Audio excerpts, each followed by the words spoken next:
din ako. Yun o. Nakapansin ko. 8 shooter. Punta na sa oras ng pumuputok, wala ko nakikita.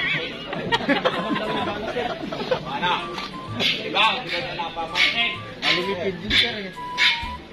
Kaya dito, pagdating sa practical shooting, lagi namin pinapaalala yung tinatawag na apat na rules. Apat. Lagi. Kahit paulit-ulit, yun ang dapat. Kasi yung iba, alam na namin yan.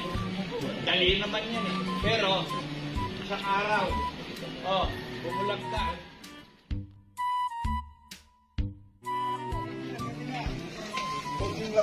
Tanggalin niyo lang po yung ano, para ano.